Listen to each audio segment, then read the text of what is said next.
Bueno, ya puedo comenzar, ¿no? En teoría sí. Bueno, buenas tardes. Eh, Agradecerles igual la invitación que la red WeLady especialmente me había realizado para que hiciera esta presentación, que es una presentación, ahí lo vamos a ver, un poco autorreferencial, derivada de la inclusión en Scopus o la admisión en Scopus. Todavía no estamos incluidos, en unas semanas ya firmamos todo, en unas semanas vamos a estar incluidos, de la revista Salud, Ciencia y Tecnología. Yo soy Javier González Argote, soy el editor jefe de la revista y bueno, vamos a tener un poco de intercambio de los elementos principales o cuáles o los que consideramos que podrían haber hecho que nos admitieran en Scopus. Igual, si tienen cualquier duda o cualquier consulta, pueden preguntar acá en el chat o en el chat también de la transmisión de YouTube. Quiero hacer una declaración, no por nada malo, sino porque lo verán en próxima diapositiva, nuestro equipo editorial se expandió y ahora hay otros miembros que por ahí pueda que algunas cosas no compartan, pero quiero hacer, digamos, como hacer un descargo de que las opiniones o los planteos que están acá son totalmente autorreferenciales, es decir, son mis planteos y no necesariamente de todo el cuerpo editorial de la revista Salud, Ciencia y Tecnología, para respetar obviamente cada una de las particularidades y puede que elementos que no estén de acuerdo. Antes de hablar de los elementos que nos llevaron o de cuáles son los principales elementos que consideramos para tener en cuenta como revista, para crecer, evolucionar y obviamente lograr y sustentar los estándares que consideramos desde el punto de vista editorial, hay que tener en cuenta dos elementos importantes. Un elemento o un grupo de elementos son las políticas editoriales que, si bien son más estables, es decir, son bien consensuadas, tienen que estar transparentes, es decir, tienen que estar realmente ya sea visible o invisible para el ojo humano. Ya vamos a ver que hay algunas cosas que son invisibles, por así decirlo, pero porque son lenguajes de metadatos, y tienen que tener una trazabilidad, que significa que durante todo el proceso editorial, cada uno de esos elementos que sustentan la política editorial tiene que tener algún elemento que se pueda realizar.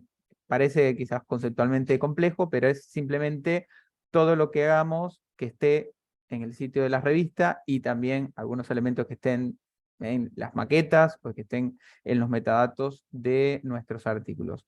Por otro lado, están las estrategias editoriales. Las estrategias editoriales, como todo concepto de estrategia, es tener o lograr objetivos con el menor gasto de energía, vamos a decirle así, el menor gasto de energía posible, o de tiempo, o de cualquier unidad lógica que quiera evaluarlo, y si bien estas son dinámicas, porque van cambiando, uno de los elementos es precisamente la indexación, vamos logrando ciertos elementos y vamos cambiándolo de forma dinámica, son internas, es decir, no siempre se comparten, no siempre están tan visibles, porque pueden ser elementos consensuados entre el equipo editorial o entre un grupo de personas, y sí tienen que tener una trazabilidad porque también nosotros, sí, aunque no estén transparentes, aunque sean internas, sí tenemos que hacer evaluaciones sistemáticas para ver dónde estamos o cómo vamos avanzando.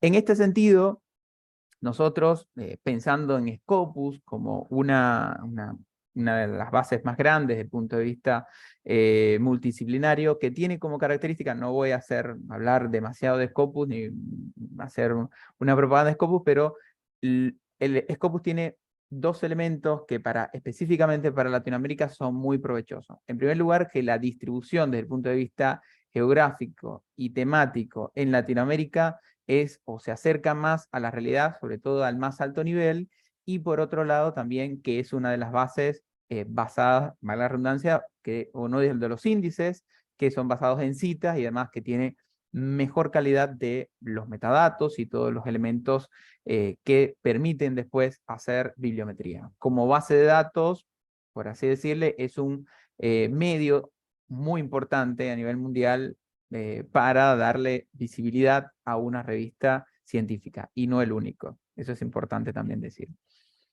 Bueno, entrar en Scopus trae ciertos beneficios, como todo, más allá del esfuerzo que lleva. En primer lugar, es una herramienta, como les comenté, para darle visibilidad a la revista, prestigia a las publicaciones, también está alineado a este deseo de la impactitis, la impactopatía y la impactoterapia. Eso es un paper que se ha escrito como en 2004, pero todavía mantiene y siempre va a mantener la vigencia, que a veces muchas instituciones, bueno, si no está, o muchos autores, si no estás en Scopus, bien, no publican la revista, por ahí un conjunto de elementos que a veces son requisitos institucionales, organizacionales, o simplemente un deseo del autor.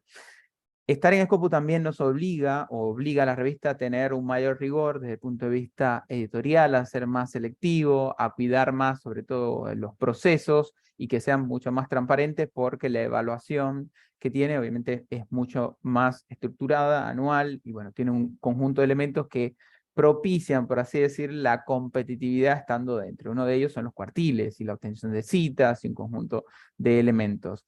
Y por último, también da un gran alivio editorial. Yo digo el alivio editorial porque los editores que tenemos revistas nuevas, nuestra revista está en su segundo año, es una revista nueva, pasamos mucho trabajo para que vengan autores y quieran, por así decirlo, bueno, confiar en nuestra revista para que inicien un proceso editorial. Esto es uno de los elementos que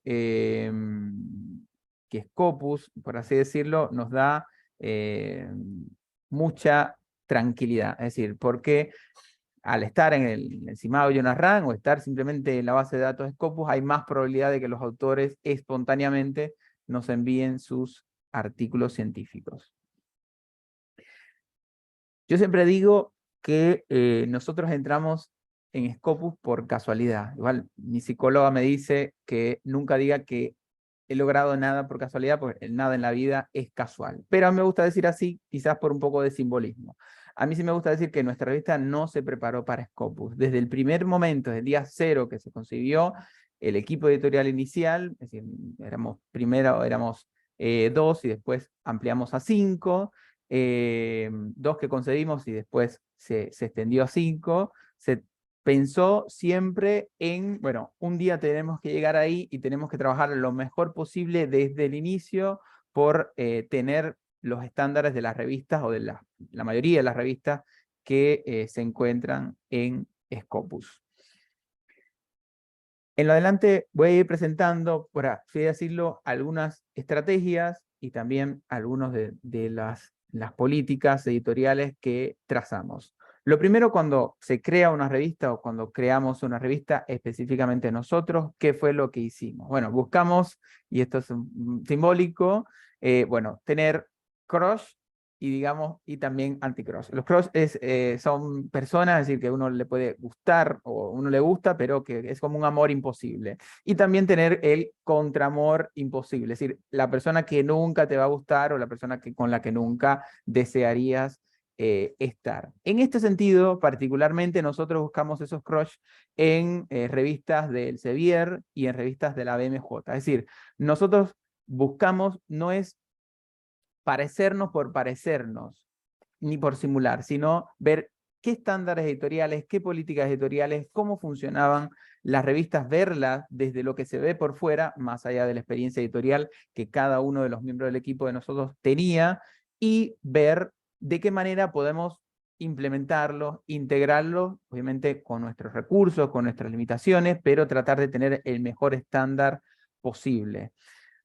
Eso, por así decirlo, no es que tengamos un fanatismo de que las revistas tienen que ser al estilo americano ni al estilo inglés, pero de alguna manera sí buscamos revistas que, incluso latinoamericanas, que son editadas por el Sevier, que no es lo mismo que Scopus, y vimos, bueno, las dinámicas que tienen, cuestiones de transparencia editorial, cuestiones de política, y de alguna manera nosotros alineamos o tratamos de tomar un montón de experiencias positivas y trazar una política editorial que fuera, digamos, que lo más alineada al más alto estándar posible en el contexto latinoamericano. Por otro lado, y esto, yo tengo un amigo que le envié la presentación antes y me dijo, esto va a causar un poco de furor negativo, Pero sí también hicimos de buscar, y no estoy en contra de la revista latinoamericana, esta Salud, Ciencia y Tecnología es una revista latinoamericana, es decir, impregnar el sello latinoamericano. Pero lo que sí buscamos, revistas latinoamericanas con bajo estándar editorial, para aprender qué cosas no hacer. Y podría mencionar nombre, pero por cuestiones éticas no lo voy a hacer, pero sí teníamos 3 revistas latinoamericanas que nosotros las estudiamos. Literalmente, cuáles son sus patrones de comunicación, cuáles son sus características editoriales, es decir, todo un conjunto de elementos y decir, nosotros no podemos hacer esto, nosotros no nos podemos parecer a esto, y eso también es importante, no podemos tener simplemente la luz a seguir, tiene que ser los que trabajan bien, también ver los que trabajan mal para no hacer eso. Esas experiencias también son enriquecedoras.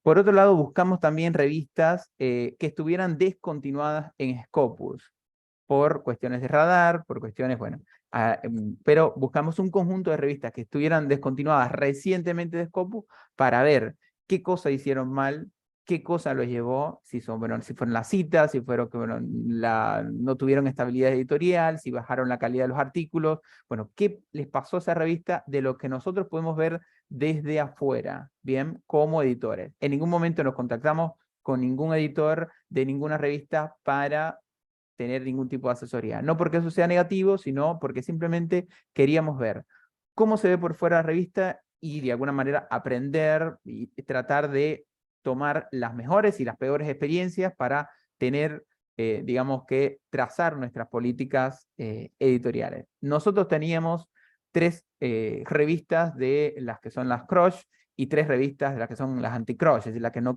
queríamos parecernos, y vimos algunas revistas descontinuadas que simplemente le hicimos un estudio y vimos los elementos que podríamos interpretar, que podían llegar también para decir, todo esto no lo podemos hacer nosotros.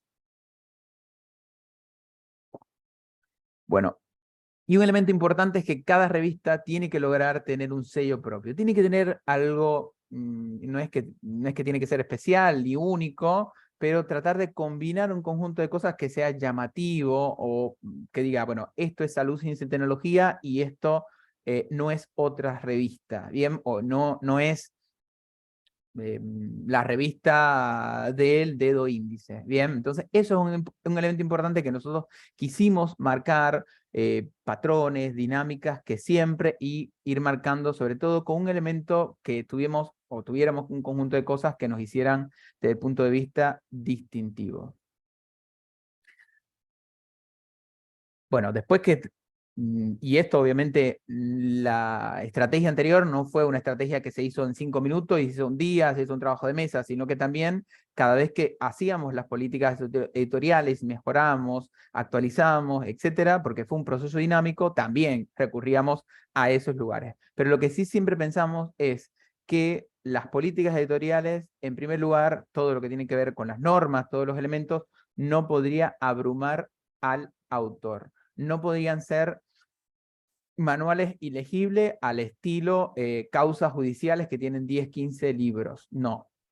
Tenían que ser transparentes, en primer lugar, es decir, en primer lugar transparentes, es decir, que estén todos publicados. Eso es una cosa que le gusta mucho, sobre todo al equipo, cuando se evalúa una revista en el Sevier y para cualquier otra base de datos, estable y de lectura fácil. Nosotros aprendimos en ese elemento que, bueno, teníamos que decir, queremos esta política, pero no tenemos que poner, no tiene que ser un manual metodológico de cómo escribir un artículo científico. No, hay elementos que iban desde el punto de vista conceptual y tenían un enlace, habían otros elementos que estaban descritos o simplemente estaban descritos de manera general, y también el autor tiene que tener una participación activa de eso. Y para eso también vimos siempre a nuestros crush y anti-crush.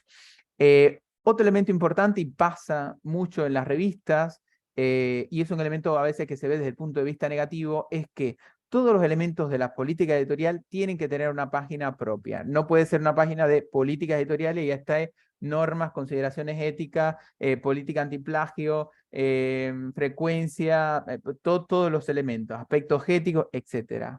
No sé, política de autorchivo, no. todos los elementos o los principales elementos tenían que estar desde el punto de vista como páginas separadas y evitar duplicar. Si yo tengo, a no ser que sea enteramente necesario, la política antiplagio en una página independiente, no tengo que poner todo o no tengo que ponerla en las normas de los autores. Bueno, política antiplagio de las normas de los autores y simplemente lo puedo mencionar, porque puede ser importante, o los aspectos éticos, y ahí pongo el enlace de la página de las políticas antiplagio. Eso también hace que se abrumen los autores para eso. Y bueno, y otro elemento importante es que las normas, si bien no hay plagio en las copias de las normas editoriales, o acá en mayor o menor medida, no se puede clonar una copia o no se puede clonar las normas de ninguna revista. Eso no está bien. Pero nosotros sí tomamos experiencias y tratamos de tener normas que fueran lo más parecido a lo que nosotros queríamos y también alineado a los buenas prácticas editoriales que tienen o que tenían las revistas que nosotros miramos. Nosotros contextualizamos las normas a nuestra realidad, tanto editorial, es decir, a las posibilidades que teníamos nosotros con un equipo pequeño, con 0 peso de presupuesto, con 0 down inicial, con bajos recursos, y también desde el punto de vista geográfico, porque somos una revista latinoamericana, seremos también una revista latinoamericana, y vamos a defender siempre la ciencia latinoamericana al más alto nivel, pero también tenías que ver que teníamos que hacer esas políticas, si bien con un alto estándar, que fueran entendibles y que fueran accesibles o que tuvieran elementos para nuestros autores en Latinoamérica. Una cosa re sencilla que hicimos es que las normas editoriales, además de estar en una página, estuvieran como un artículo independiente. Si bien ese artículo no tenía DOI, eso es importante porque sabemos que en Latinoamérica a veces, bueno, no van a revisar las páginas, pueda que hay más probabilidad de que en ese editorial especial descarguen el documento y después preparen su manuscrito. Eso ayuda un montón al autor. Y otro elemento importante en el sentido de la calidad editorial, las políticas editoriales, es que no replicábamos nunca las malas prácticas o las prácticas obsoletas. Hay un conjunto de prácticas, y vamos a verlo, y no es por ser crítico o supercrítico, sino hay un conjunto de prácticas que tienen las revistas en el mundo, no voy a decir solo las latinoamericanas, que están obsoletas. Por ejemplo, nosotros si sabemos que el mundo va hacia la publicación continua, ¿para qué nos vamos a forzar a tener 2 números y 2 volúmenes si realmente nadie lee el número, nadie lee el volumen? La unidad de análisis de los artículos, o perdón, la unidad de análisis de una revista son los artículos. O sea, la gente busca en los buscadores, o en las bases de datos, o lo que fuere, y encuentra artículos. Es decir, ya el modelo de esta revista, a no ser que bueno, sea una revista de una universidad y sea especial, si eso no funciona, ¿para qué nos vamos a forzar a eso?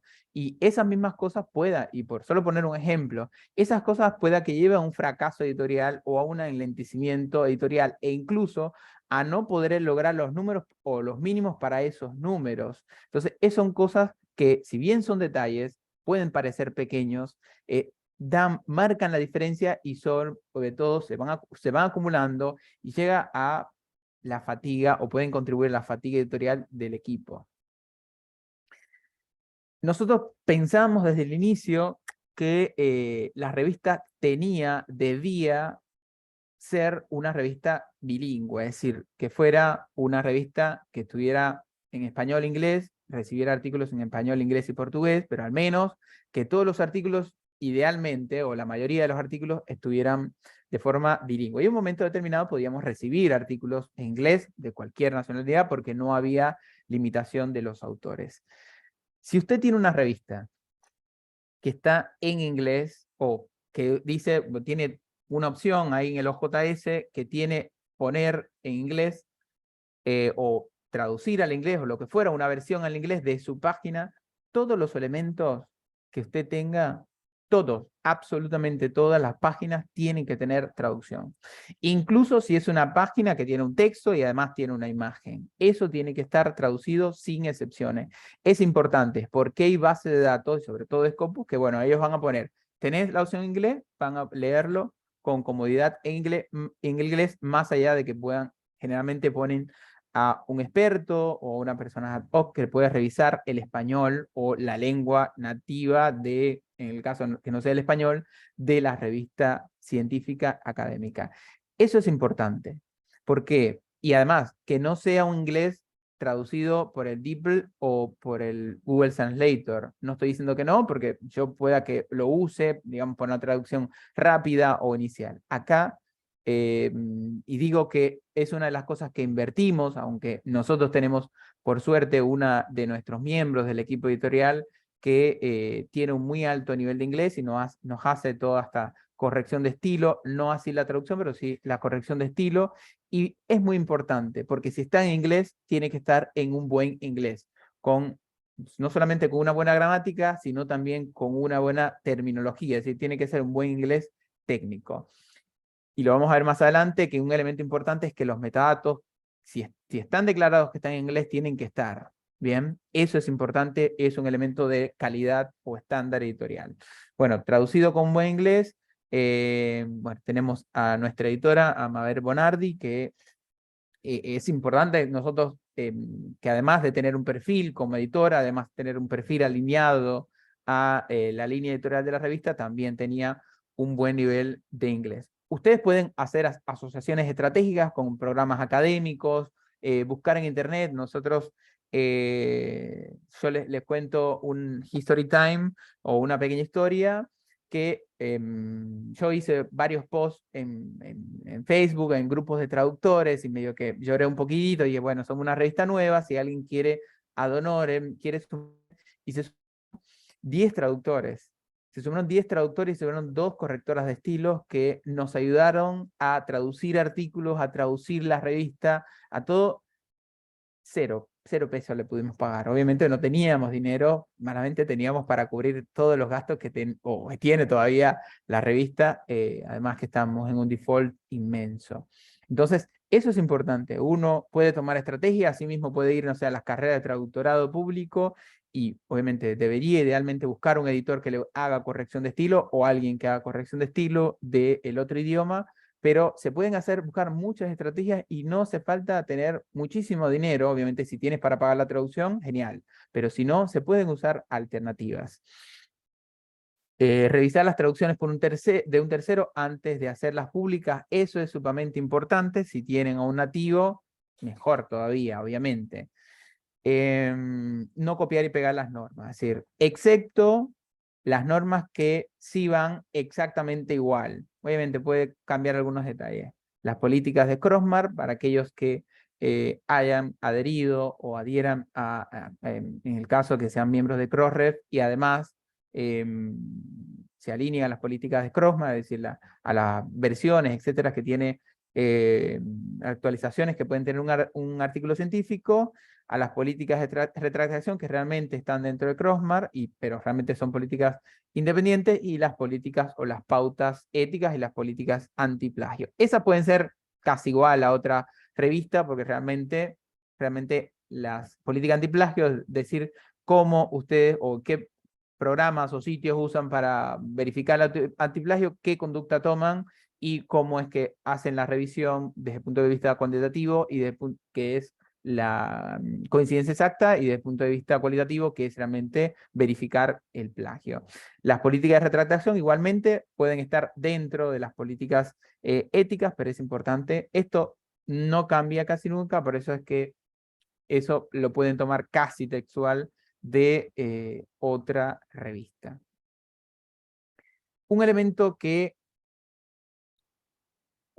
fue de los que nos felicitó Scopus es que nuestra revista es una revista multidisciplinaria en el caso de nosotros. Es una revista multidisciplinaria en el ámbito de la salud.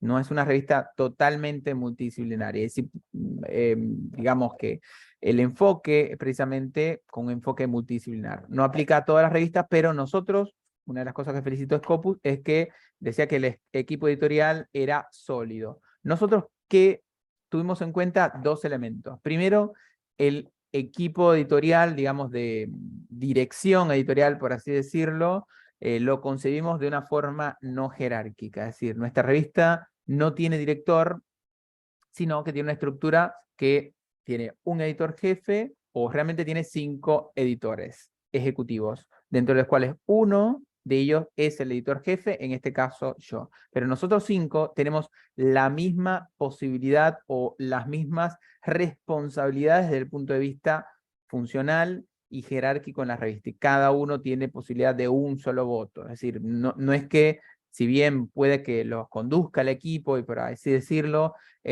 pueda representarlos, también cada uno del resto de mis editores ejecutivos tiene la misma, digamos que jerarquía, es decir, estamos lineales, eso es uno de los elementos, no estamos separados, y eso permite que somos o que seamos un equipo y que tuviésemos un liderazgo compartido. También sirve para que estratégicamente cada uno de nosotros pudiéramos representar la revista y poder tomar decisiones rápidas sin tener que, bueno, llevarlo, consultarlo, y eso permitió el dinamismo. Además, personalmente, a mí me gustan las cosas dinámicas, tenía que tener un editor jefe por cuestión de protocolos, pero de alguna manera cada uno de nosotros tiene una estructura jerárquica. No tenemos director, ni los vamos a tener. ¿Por qué? Porque no necesitamos alguien que figure y se lleve todo el mérito. No, tenemos un equipo que funciona y se lleva el mérito como equipo editorial. Por otro lado, tratar de que el equipo editorial o todos los que estuvieran no fueran personas para figurear, fueran personas que trabajaran, por muy poco que trabajaran, que tuviesen algún compromiso con la revista y una cierta sistematicidad semanal. Eso es un elemento importante.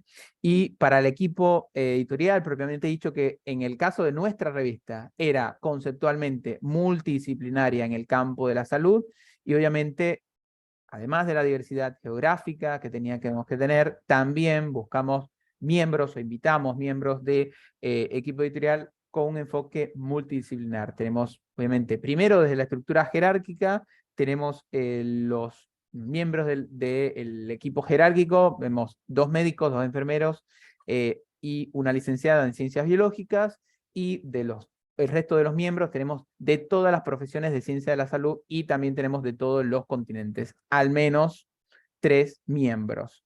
Eso es un elemento importante porque lo evalúan. No es tenerlo compulsivamente, sino tener personas que puedan representarnos y además un elemento que por ahí no es que sea obligatorio, pero nosotros sí le pedimos a cada uno de los miembros que transparentaran que fueran miembros del Comité Editorial de Salud, Ciencia y Tecnología. No lo obligamos, pero sí se lo pedimos. Es decir, en su ORCID le dijimos, bueno, ustedes podrían poner en la sección de membresía, que son miembros del equipo editorial de Salud, Ciencia y Tecnología.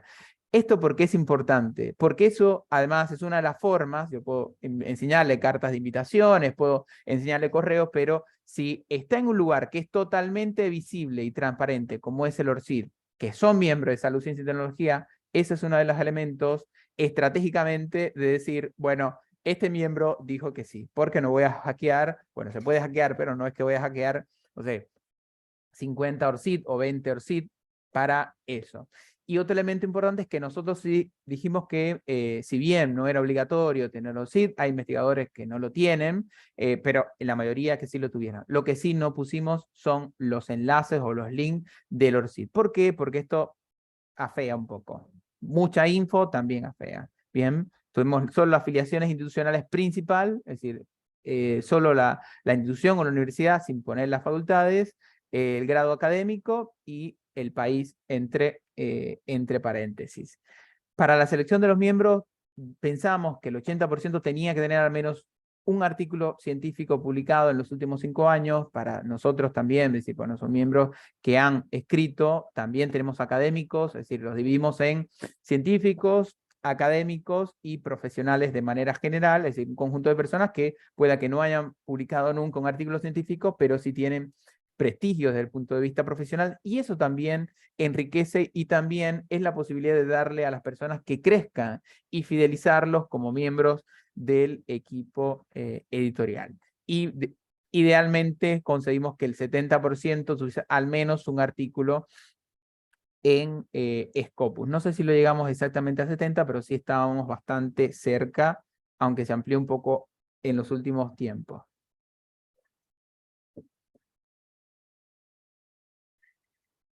Bueno, esta es una de las nubes de palabras simbólicas. Yo siempre le agradezco eh, sin orden, porque no hay orden en el amor, pero bueno, en el amor que le tengo hacia ellos, a Darío, a William, a Mabel y a Carlos, todos, digamos que gracias por acompañarme en esta locura y en este proyecto que hoy, digamos, podemos tener muchos logros, pero nosotros bancamos muchísimas cosas, estuvimos muy juntitos, fueron tiempos muy complejos desde el punto de vista personal para nosotros 5, y aún así mantuvimos la revista. El que me conoce sabe que pasamos en agosto una situación bastante compleja, varios de los miembros, creo que los 5, y aún así mantuvimos y seguimos en el proyecto. Ya teníamos un poquitito de tiempo, pero siempre darles agradecimiento por ahí en público, que es importante al equipo editorial, más allá de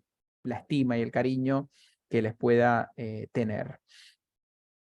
Otro elemento de las políticas editorial que siempre que a veces cuando me piden asesoría, les digo, lo primero que tiene que estar bien son los metadatos. La calidad editorial da por la transparencia de las políticas editoriales y también por la calidad de los metadatos. Usted puede tener muy buenas políticas, pero los índices o los bases basados, a la redundancia, en cita, y esto lo digo como bibliómetra, es decir, como persona que me gusta o me dedica en parte a la bibliometría, si la calidad de los metadatos es pésima, realmente, que eso pasa en un montón de revistas, sobre todo en un contexto latinoamericano, si la calidad de los metadatos no es buena, o no es tan bilingüe, o no es tan bien, realmente no se puede hacer bibliometría y los indicadores van a estar distorsionados para tu revista, o como autores, o como región, etc. Entonces, tener una política de metadatos, es decir, cuáles metadatos vamos a habilitar, y los que estén habilitados, cómo los vamos a llenar, o qué personas se va a encargar, o qué personas se van a encargar, o cómo se va a supervisar, a seguir, a hacer una trazabilidad de los metadatos, que estén. Además, nosotros usamos OJS, otros pueden usar otra plataforma, mientras tenga carga de metadatos no hay problema, pero que estén en los OJS y además que estén también en las galeradas y que coincidan, y además que estén bilingüe, o trilingüe, porque nosotros también publicamos algunos artículos, tenemos creo que como 4 o 5 artículos tenemos en portugués. Bien, es importante que tener política de metadatos, los metadatos tienen que estar 100% bilingüe, no se puede quedar un metadato vacío en inglés, no, aunque sea lo mismo, bueno, lo mismo lo copio en inglés, porque las bases, cuando tome inglés, igual lo va a tomar como vacío porque no está. Quizás en el sitio sea indiferente y los replica, pero a mí no me gusta decir cosechadores, pero cuando se hace minería, bueno, se recupera y se recupera como ese metadato como vacío, y eso es negativo para la revista. Cuando nosotros teníamos un metadato nuevo que incorporamos, por ejemplo, nosotros incorporamos de los últimos que incorporamos es el metadato de idioma, porque no sabía cómo se ponía antes, y aún así tenemos otros metadatos que vamos a incorporar. ¿Y qué teníamos que hacer? En el 100% de la revista teníamos que corregir ese metadato. Realmente lo hicimos en grupo, o incorporamos en grupos los metadatos, teníamos los básicos y después empezamos con los básicos y después con el resto, pero teníamos, o lo que hicimos fue, siempre que teníamos un metadato, tenemos que ir al pasado, porque las bases de datos evalúan el pasado y no el presente ni el futuro, y tenemos que corregirlo en todas las revistas. Yo sé que hay revistas que son muy difíciles, pero si fuera por mí, lo corría en todo, o al menos los últimos 5 años, pero hay que corregirlo y tienen que quedar con la calidad suficiente. Después eso pasa, no en nuestro caso, pero pasa que las revistas o pueden quedar indexadas, pero dicen, bueno, Scopus indexa, no sé, pueden tener 46 volúmenes. Lo indexo desde el número o de volumen, no sé, 30 en adelante. Y digo, bueno, pero antes, ¿por qué no me indexan? Eso también va negativamente con los indicadores de la revista. Bueno, realmente es porque antes, a lo mejor la calidad de los metadatos o la calidad de los estándares editoriales no es suficiente. Y eso limita, y también pasa en Cielo, que limita la revista, aunque en Cielo también hay otros elementos que es también la marcación, no así en Scopus. Bueno, eso sí, siempre lo digo, no tener miedo en hacer todo. Hace unas semanas en el grupo de WeEditor ponía una aclaración, bueno, si ven artículos que están despublicados o ven que faltan artículos, es que estamos actualizando galeradas y metadatos. Nosotros no tenemos miedo en rectificar y en cambiar y mejorar. Y nosotros podemos despublicar temporalmente, obviamente, y subimos las cuestiones, o subimos la galerada o los metadatos y los actualizamos. Eso, como editores, no podemos tener miedo. Yo sé que es pesado, yo sé que es trabajoso, yo sé que pueda que a nadie le guste, pero es un elemento importante. ¿Podrían silenciar?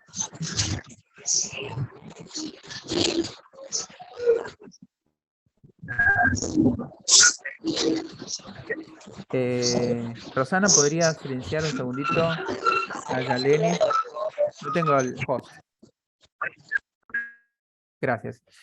Bueno, en relación con los metadatos, acá yo les muestro algunas, son unos pantallazos, no es obviamente todo. Por ejemplo, que este título en español-inglés, resumen en español-inglés, nunca falte. Eso es importantísimo. En los autores es importante que estén acá nombre español-inglés. Acá les pone un ejemplo de el nombre como quiere poner esto es un metadato o este metadato que dice cómo prefiere que se dirijan, que falta muchísimo en la revista o incluso en los autores cuando lo envían y casi siempre lo dejan en blanco. Y así es como es uno de los elementos que digamos que lo toman. Y todos los metadatos que estén así, en español e inglés. Bueno, los que estén, porque el correo es uno solo, pero estén completos todos los metadatos. Si van a estar, que estén bien. Las palabras claves igual en español e inglés, el idioma en español e inglés. Estos dos de la Agencia de Apoyo a los Derechos son los únicos que se pueden dejar en blanco. ¿Por qué? Porque si los tenés habilitados y estás en blanco, en este caso, en estos dos, él los toma como si está un non, es decir, sin financiación externa. No deberían poner sin financiación externa o non o ninguna, porque después pueden crear una empresa o una agencia que se llame así, ninguna, y pueda tener, no sé, 50 o 100, digamos, papers financiados por ninguna. Entonces, es uno de los que se permite que estén en blanco, pero está habilitado y está como metadato y digamos, se recibe o digamos que está ahí entre los metadatos habilitados. Metadato que no esté habilitado no existe y las bases o asumen o a veces hacen un poco de inteligencia artificial, pero muchas veces se pueden equivocar. Bien. Las citas, que estén con las citas, yo les voy a hacer, les voy a comentar algo. Nosotros en las revistas les comentaba y les decía lo siguiente a algunos editores que me han consultado sobre la cita. ¿Nosotros qué hacemos? Nosotros les sugerimos que usen gestores bibliográficos, preferentemente el Zotero, porque es de acceso abierto, etcétera, pero cuando no usan el Zotero o cuando no se pueden actualizar, porque nosotros tenemos un estilo bibliográfico propio, que es un Vancouver modificado, que es el similar a Elsevier Vancouver, pero con una modificación pequeña, es decir, que incluya el DOI al final, como está en la cita 3, ¿sí?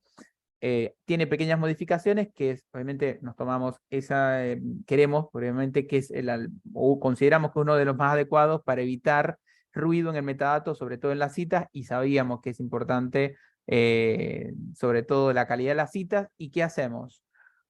Cuando no está citado con un gestor bibliográfico, nosotros citamos todo el artículo en el proceso de corrección de estilo. Lleva mucho tiempo, sí, pero las citas quedan con una estandarización de alto nivel. Entonces, garantizamos que el 100% de las citas estén muy bien citadas, valga la redundancia. Entonces, eso es un proceso que lleva tiempo, costo, en el sentido de hacerlo, es bien pesado, pero lo tenemos que hacer. ¿Por qué? Porque nos dimos cuenta, o lo sé, que es más fácil volver a citar todo el artículo que corregir las citas. Corregir las citas lleva a buscar las citas, verificar si está bien, y no, ahí se busca la cita y se va citando como si el paper fuera nuevo. Hay algunos casos que lo que hago es, como nosotros tenemos Vancouver, no así en APA, que en APA sí hay que verificarlo bien, como nosotros tenemos Vancouver, nosotros simplemente hacemos un listado de referencias, es decir, vamos, digamos que poniendo o haciendo, es decir, hacemos una mini biblioteca y después exportamos esa cita en el mismo orden porque usamos Vancouver. Pero siempre en todos los artículos, a no ser aquellos, creo que en contadas ocasiones, que han usado Zotero y simplemente es cambiar el estilo de citación, hacemos es citar todo de nuevo, porque es importante. Sé que es pesado, pero lo hacemos para con todos los artículos, absolutamente todos. Tengan 2 citas, tengan 20, tengan 10 o tengan 50 o 100.000 citas. Es un elemento que lleva tiempo. El DOI que tenemos, sobre el DOI les comento algunos elementos. Nosotros queríamos que el DOI tuviese, obviamente, el nombre o lo que fuere, un nombre corto de la revista, y teníamos que tener, en el caso del identificador que fuera único, nosotros definimos algo que no fuera muy largo, porque si no el DOI tiene un enlace muy largo y tiene posibilidades, sobre todo si cae en una segunda página o si tiene un guión, de caer en una segunda página y caer en un error. Eso es un elemento importante, a veces no cuestiona ningún editor, pero a veces le ponen el nombre de la revista o el acrónimo, lo que fuere, y después volumen tanto, número tanto, página tanto, ID, etc. Nosotros dimos, bueno, ¿qué es identitario que los hace únicos? Bueno, el año de publicación del artículo y el ID del OJS, porque nosotros usamos OJS, y dijimos, bueno, esos son 2 elementos identitarios que además nos permiten ubicar y hacerle trazabilidad a los artículos en los procesos editoriales. Año, ID de OJS, que no va a haber 2 artículos con ID igualito, es decir, con el mismo ID. Incluso no puede existir conceptualmente. Entonces dijimos, con eso es suficiente para que sea único, es repetible, no va a haber redundancia, listo. Año, ID de OJS. Y así es un DOI que es bastante pequeño, no tiene tanta letra y también minimiza la posibilidad de que se equivoquen. No solamente nosotros, sino también los autores cuando citan nuestros artículos, porque hoy por hoy el DOI es sumamente importante. Si no lo tienen, consíganse un DOI gratuitos de Zenodo, depositen los artículos, pero traten de que sus revistas siempre tengan DOI. Por otro lado, los metadatos estos de identificación que tuvimos paginado electrónico que coincide con el ID del envío para evitar el paginado de otra forma y no le agregamos la E porque, porque genera ruido, sobre todo cuando se va a citar en el OJS para los gestores bibliográficos, esa E genera ruido y a veces no se toma bien y a veces ni se toma la E, por eso dijimos simplemente un número de página. Y bueno, la fecha de publicación, bueno, coincide también con la fecha de publicación del artículo después en los elementos que vamos a ver en la galerada. La maquetación fue un elemento que nosotros que tuvo una evolución, ya lo vamos a ver, que también la revista es un producto, siempre digo que la revista es un producto visual, tiene que gustarle al autor, tiene que sentirse cómodo, tiene que darle gusto ver o leer un artículo dentro de la revista porque tiene un componente visual. Más allá de la calidad que está garantizada o se garantiza con todos los procesos editoriales, revisión por pares, corrección de estilo, traducción, etc.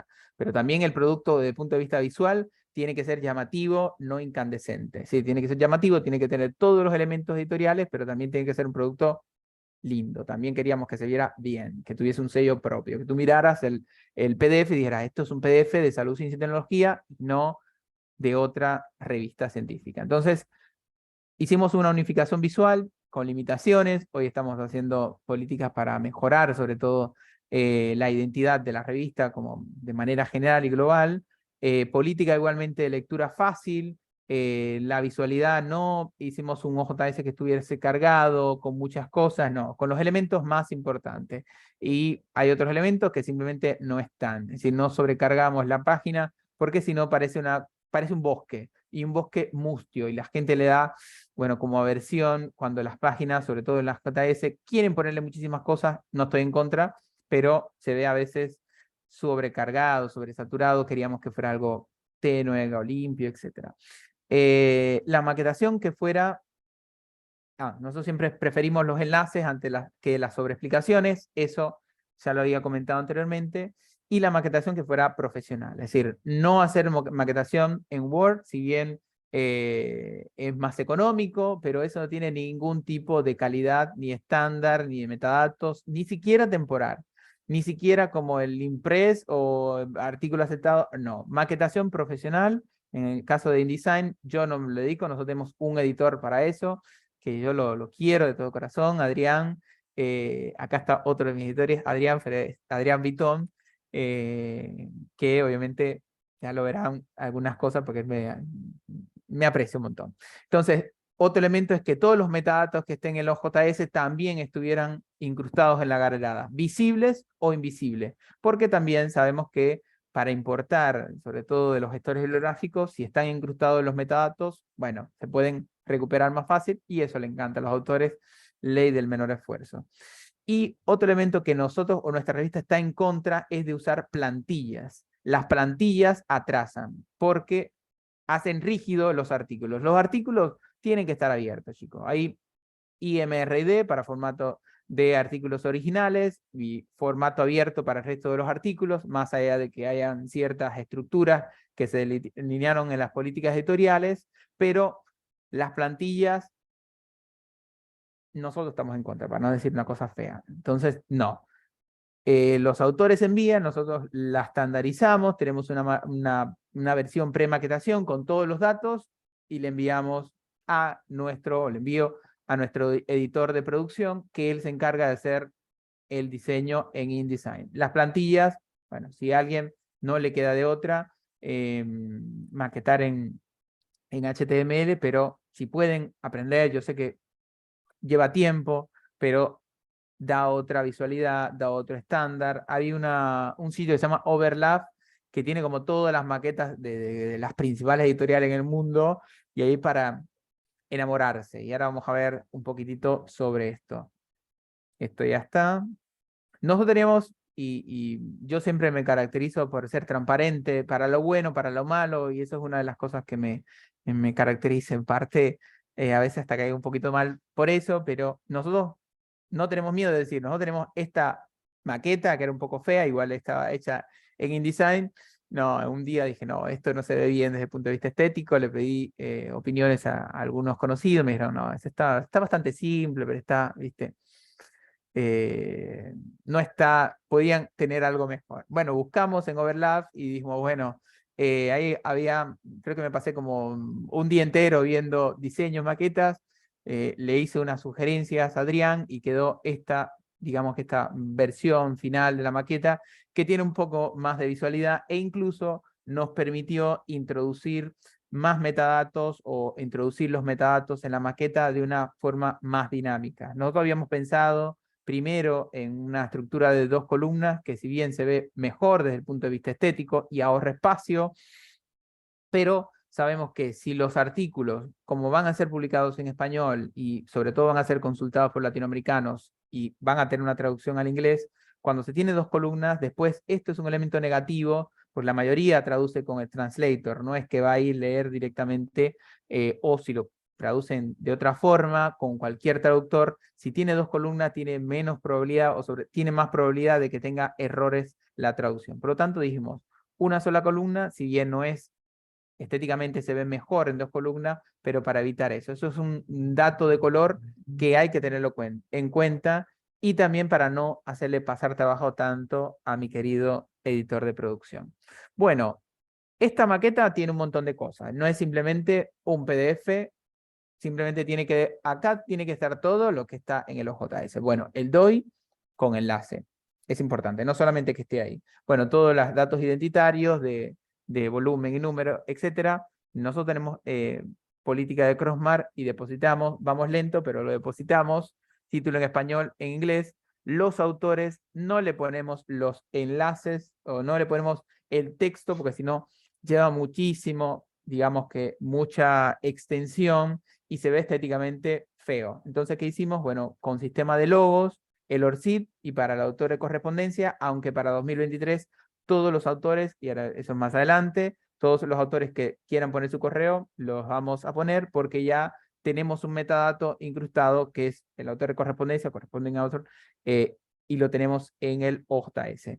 La afiliación que estuviera normalizada o estandarizada, el cómo citar el artículo, la trazabilidad del proceso editorial, es decir, enviado, revisado, aceptado y publicado, los 4 elementos, y el editor encargado, es decir, el editor encargado de el proceso editorial de este artículo. El resumen en español, las palabras claves en español, abstract, y las palabras claves en inglés.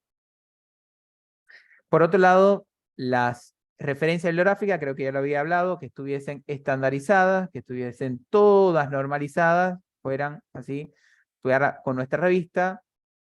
Financiación, aunque sea no se recibió financiación, conflicto de interés no debe faltar, y nosotros adoptamos la contribución de autoría en formato credit, que es un elemento, bueno, sobre todo que es un elemento de buenas prácticas y de estándar editorial. Esto lo tenemos en todas, absolutamente todas las galeradas, excepto en las editoriales, ¿bien? Que pueden ser un poquito más abiertas, que para que no tengan conflicto de interés o financiación o atribución de autoría, porque son comunicaciones del equipo editorial. Son las únicas que nos permitimos, y hago la aclaración, de que obviamente ser más flexibles en estos datos. En el resto, sí siempre están.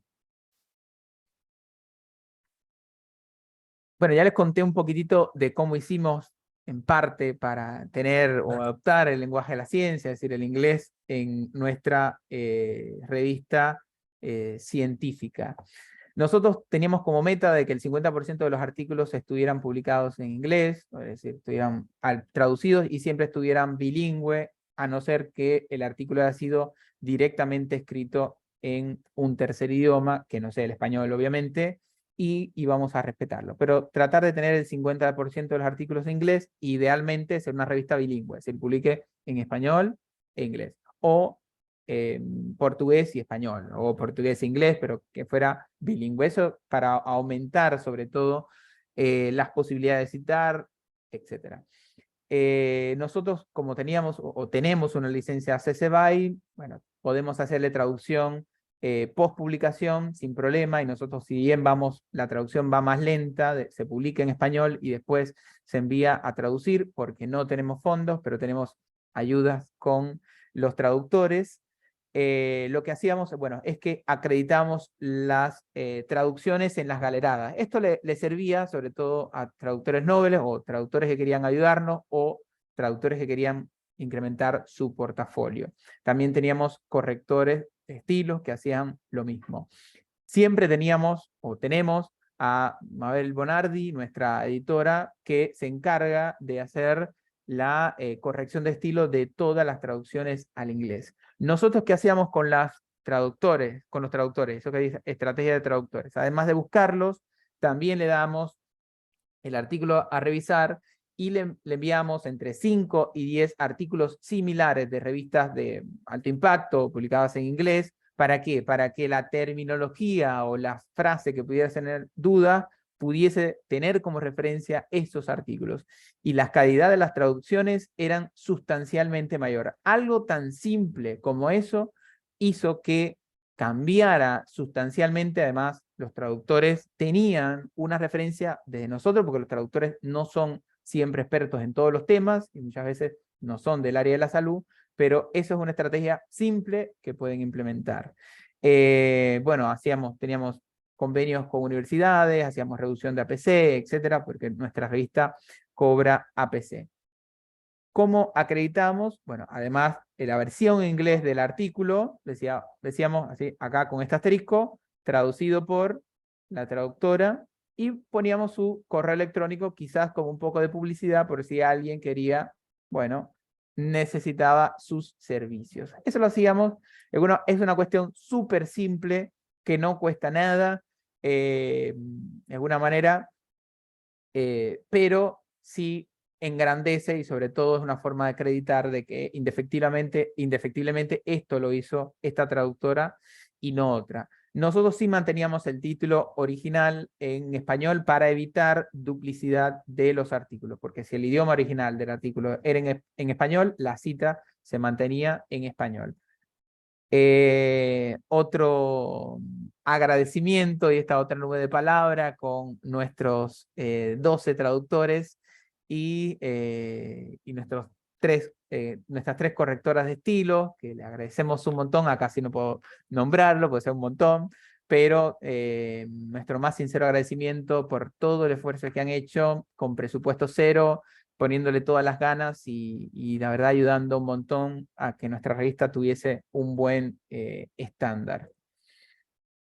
Bueno, la estrategia de los autores. Teníamos que buscar autores sin ser predadoras o revistas predadoras, sin hacer spamming, sin un montón de cuestiones, sobre todo para no ser una revista predadora. Eso es una gran limitación y lo entiendo y obviamente estoy totalmente de acuerdo, pero teníamos que darle cierta visibilidad a nuestra revista y teníamos que hacerle publicidad. Además, no teníamos, o sí lo hicimos una vez, de hacer publicidad en redes sociales, publicidad paga en Facebook, en Instagram, y realmente 4 o 10 personas escribieron, me interesa, no sé qué, le mandamos las normas y nunca mandaron un paper. Dije, nunca más me gasto $1 en Facebook haciendo publicidad para la revista.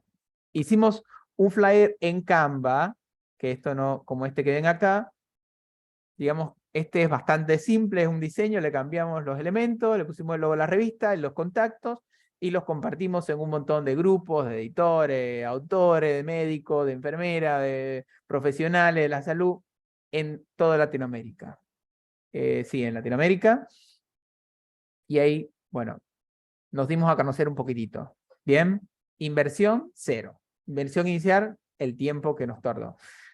También otro elemento que sí pueden hacer las revistas, y nosotros lo hicimos específicamente, son convenios con programas académicos sin perder la autonomía editorial y sin aceptar, obviamente, haciéndole siempre revisión por pares y rechazando los, digamos, los artículos que no tienen calidad. Pero sí es importante que podíamos, o hicimos, asociaciones estratégicas con programas académicos, 2 programas de maestría, y bueno, otros programas.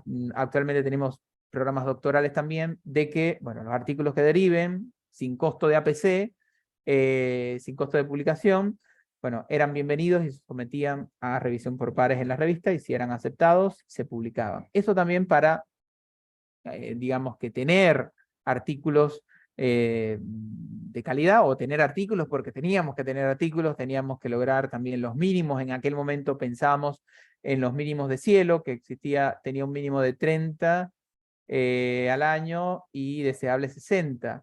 Entonces, teníamos que tener, no es por simplemente compulsivamente publicar, digo, sin ser predadores, pero también teníamos que darle visibilidad, y sabemos que los programas académicos son una fuente sistemática de investigaciones y que pueden derivar a mí. Nosotros hicimos también cursos, hacíamos webinar, hicimos cursos de escritura científica para asociaciones científicas, y después le dimos la posibilidad, igualmente sin perder la autonomía, de enviar sus artículos sin costo a nuestra revista. Estrategias hay un montón.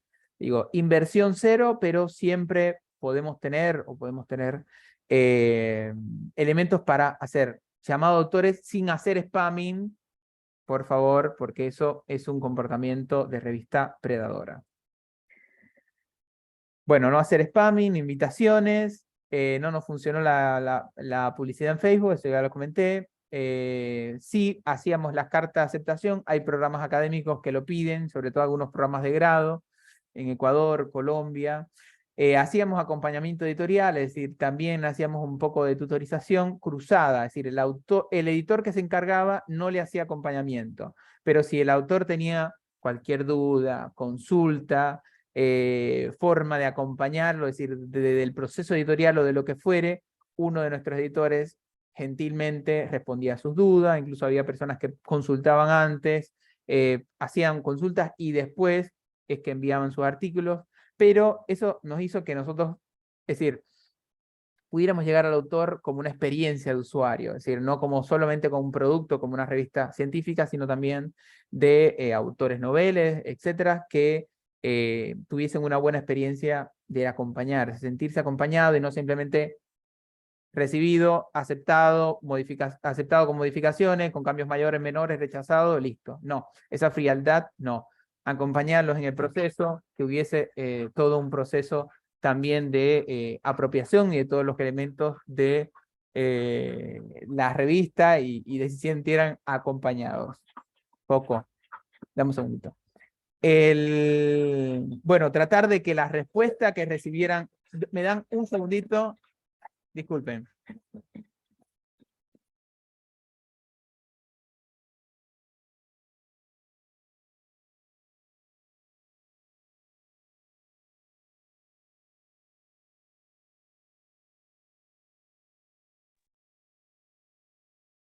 Disculpen. Nosotros tratamos de tener respuestas casi inmediatas, es decir, en el mismo día o en las próximas horas. A veces estaba trabajando y aunque sea, le enviaba, recibimos su artículo, le vamos a asignar un editor. Esas respuestas que son sencillas, no llevan mucho protocolo, pero le gusta al autor, al autor siempre le gusta que vea cambios, sobre todo evolución de su artículo, y le encanta, porque yo soy autor también y he sido autor, y me encanta que las revistas trabajen bien y rápido. Entonces, eso también genera una buena experiencia de usuario. Cuando se publicaba, cuando se ponía, porque nosotros aceptábamos el artículo y lo visibilizamos sin la galerada, para que estuviera el registro, y también para que la indexación fuera más rápida y ganara tiempo. Pero por otro lado, cuando estaba ya la galerada, le enviamos artículo, le hacíamos un correo breve, está su artículo publicado, acá le enviamos la galerada, cualquier duda o corrección nos avisa, muchas felicidades por su logro académico. Es un correo que tenía 3, 4 líneas, y tenía adjunto la galerada. No cuesta mucho y le encanta porque los usuarios, o acá no como usuarios, sino los autores se sienten acompañados. Eso es un elemento sumamente importante. Y no nos cuesta nada ser gentiles y ser gracias. Bueno, nosotros teníamos tenemos actualmente el sistema de publicación continua para agilizar los procesos. Esto, y además con la licencia CC BY, permite que bueno, los flujos editoriales y la visibilidad sea más, digamos, mucho mejor. Además, al ser miembro de Crossref, automáticamente la revista como que se indexa en ResearchGate, y eso fue un elemento importante porque para muchos autores automáticamente incorporado en el registro. Eso es una de las cosas que tiene muy positivas Crossref, obviamente, si se indexa adecuadamente todos los metadatos. No voy a hacer mucha profundización en el sistema de publicación continua porque puede ser más o menos conocido, la mayoría son editores, pero sí siempre le digo, quiten estructura de números y pasen a publicación continua. Es una gran recomendación. Y las revistas pueden transicionar a eso y destransicionar también sin tener ningún tipo de problema. Eso hace que el flujo editorial sea más dinámico, y sobre todo que cuando le piden algunas bases, como Cielo, el Latindex o Redip, etcétera, o bases nacionales acá en Argentina, o que les piden números mínimos, si usted tiene sistema de publicación continua, automáticamente no aplica nada de números, volúmenes, etcétera, y se convierte en la excepción de la regla y pasa. Eso es un secretito. Bueno, una estrategia de indexación. Nosotros hacíamos, no solamente para Scopus, sino para las bases de datos, hacíamos una lista de chequeo, evaluamos si cumplíamos con los criterios solicitados y postulábamos. Logramos una indexación media, estábamos en Latindex, en Redix, en MIAR, y en otras bases, pero obviamente de las más altas no. Tenemos todavía nuestra disputa con DOAS, eso es un webinar aparte, las cosas que hemos pasado con DOAS, pero bueno, ellos son los, como digo yo, y me hago cargo, los dictadores del acceso abierto, con sus luces y sus sombras, aunque son una excelente iniciativa, pero todavía no hemos no estamos en DOA. Igual Lilacs también es otra base que se demora un montón la evaluación nacional, y tampoco estamos en Lilacs. Deseamos algún momento estar en ambas bases. Igual somos exobietos, independientemente de que estemos en DOAS o no, y tenemos buenas prácticas, estemos en DOAS o no. Y lo vamos a seguir haciendo así.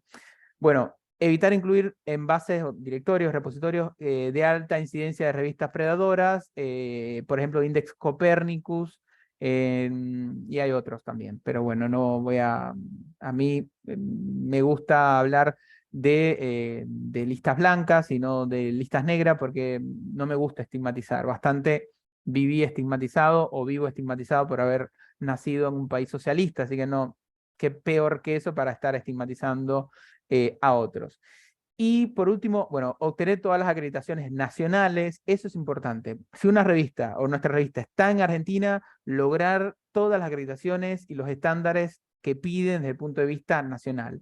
Eso es importante. Si está en Colombia, los de Colombia. Si está en Ecuador, está en Ecuador. Y si hay cuestiones latinoamericanas, también tratar de cumplimentarla, porque eso es lo que nos da la identidad y el respeto, aunque hay cuestiones en Latinoamérica y en los acreditadores nacionales que a veces son un poco obsoletas, pero tratar de alinearse a eso lo más posible. Bueno, creo que estamos a las 8, tenemos casi una hora, pero el centro del centro de este webinar, pues, bueno, Javier, ustedes estaban hablando de política editorial, le parece que está dando una charla o una clase de política editorial, pero no me hablan de cuando llegó la revista a Scopus. Es decir, bueno, ¿cuándo ustedes pensaron ingresar en Scopus y cuándo pensaron o cuándo pensamos en postularnos? La respuesta es que nosotros nunca pensamos en estar en Scopus y solamente postulamos a Scopus por contrarreferencia. Si nosotros postulamos Scopus en septiembre, recuerdo, después de una de las charlas que dio para, creo que era en UNAM o algo así, uno de los representantes de CEBIEN en Latinoamérica, un poco tristón, me quedé detrás de eso, más allá de que conocía los procesos, había participado en otras revistas que habían postulado a Scopus, como miembro del comité editorial, a unos le habían dicho que sí, a otras que no, pero la idea es que nosotros sí sabíamos que Scopus daba un buen informe de todos los elementos que estaban mal en la revista o que se podían al menos mejorar. Entonces nosotros queríamos ese informe, nosotros no queríamos entrar en Scopus, nosotros queríamos ese informe y que nos pusieran un periodo de embargo, que ellos lo tienen entre 1 y 5 años, no importa que los pusieran un periodo de embargo de 5 años, ¿por qué? Porque si teníamos ese informe en la mano, podíamos trazar estrategias y políticas editoriales para alinearnos a eso, porque sabíamos qué es lo que nos quería Scopus o qué esperaba Scopus de nuestra revista. Scopus tiene un proceso en 3 fases. La primera, bueno, se postulan aproximadamente 3.500 revistas. La primera, el primer descarte, que es una fase del flujo, ahora lo voy a poner acá. Este flujo que después del envío, la validación, el enrichment, que es, bueno, como que hacen una pseudo indexación para ver la calidad de los metadatos. Fíjense que eso está antes que la evaluación del CAPS. Si no pasas por eso digo, es importante metadatos y la calidad de la revista como producto, además que sea estable desde el punto de vista de internet, si es una revista electrónica, y que eso ahí se descartan, bueno, ahí se queda como el 39%, y de ese 39%, que cumple con los criterios mínimos y después con el enrichment, etcétera, bueno, se envía al CAPS, que es perdón, el CSAB, siempre digo CAPS y está mal, que es el Comité Independiente de Scopus que revisa desde el punto de vista cualitativo y con otros, o con esos estándares y otros estándares, y da un dictamen. Es decir, de 3.500 que se presentan, aproximadamente 630 son aceptados al año. Por suerte fuimos de ese grupo.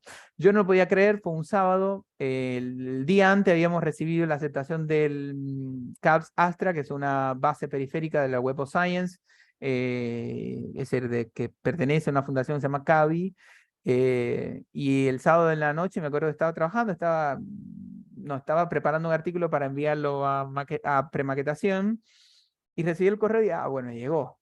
Bueno, realmente nosotros postulamos el 8 de septiembre y eso lo recibimos el 13 de noviembre, un sábado, como a las 11 de la noche. Dije, bueno, ya nos llegó, qué rápido, qué bueno, nos dijeron que no rápido, pero bueno. Y cuando leo el correo tuve que, bueno, traducirlo porque no me lo podía creer, o no lo podíamos creer. Después cuando le dije a nuestro comité, bueno, entramos en Scopus. Realmente nos dijeron cosas muy buenas, es decir, nos dijeron que, bueno, teníamos una diversidad geográfica adecuada, que podíamos incrementarlo, teníamos un equipo editorial sólido, los artículos estaban muy bien sustentados desde el punto de vista bibliográfico, la calidad de la bibliografía era muy buena, sobre todo que, bueno, teníamos los artículos que estaban en inglés, tenían muy buen inglés, es decir, lo que habíamos hecho estaba bien, pero que nos decían, bueno, incrementen el inglés y amplíen desde el punto de vista de la cobertura geográfica, que no sea tanto de Argentina, obviamente, digamos, los números, todo el mundo no confía en una revista nueva, y algunos elementos que ahí van a poder ver, yo creo que sí. Y un elemento que sí no cumplíamos y sabíamos que no lo cumplíamos es que nos preocupáramos por ganar citas. Es decir, las citas, obviamente nosotros no hacemos tráfico de citas, pero sí teníamos que, de alguna manera, o lo que sí podemos hacer, nos hicieron recomendaciones de los artículos estuvieran en inglés o que ganar en la visibilidad porque eso es uno de los elementos que tiene en cuenta Scopus. Creo que esos fueron los elementos más importantes. Bueno, y vieron positivamente que los astras estaban muy bien escritos en inglés, de manera general, y un elemento que nos seleccionaron o nos dijeron es que la revista no tenía aim and scope, es decir, no tenía objetivo y enfoque y alcance. La verdad, nosotros no lo tenemos bien transparentado, eso es una cosa negativa, pero lo que sí teníamos bien es que nuestra revista, si bien no tenía definido abiertamente este aim and scope, los artículos respondían a un aim and scope de una revista multidisciplinaria en las ciencias de la salud. Esto es importantísimo porque tú puedes tener, o puedes decir, tener el objetivo del enfoque de alcance transparentado, pero si es del área de la salud y vos tenés el 20% de economía o el 20% de humanidades, que no son humanidades médicas, obviamente, aunque lo tengas bien definido, eso lo van a ver negativamente. No ser abogado del diablo, pero eso es una cosa por ahí que lo vieron, que nos faltaba definirlo. De hecho, no lo tenemos definido hoy todavía, pero lo vamos a definir, obviamente, antes de que acabe el año, porque vamos a hacer una reforma editorial, pero sí es importante para que lo tengan en cuenta. Uno puede tener, es decir, objetivo y alcance o enfoque y alcance, pero los artículos tienen que ir alineados con eso, no simplemente de decirlo. Bueno, yo no les voy a hablar del proceso de evaluación de Scopus. No es porque no quiera, sino porque creo que lo más enriquecedor es decir qué hicimos nosotros y no lo que está público. Es decir, Ready for Scopus es una página que está en español, que ustedes pueden hacer una autoevaluación, que es buena. Yo pensaba que era, antes de ir a la conferencia del señor de la UNAM, yo pensaba que esto era un grupo que quería estafar, y me hice la autoevaluación, como no me pedía nada, porque hay personas que dan asesorías para la postulación en Scopus, Web of Science, pero mira, es una cuestión casi pseudo oficial de Scopus, pero sí le puede servir, porque las recomendaciones, si bien son estandarizadas y son abiertas, usted puede ver, bueno, qué le falta e ir trabajando más allá de los elementos que yo le comenté.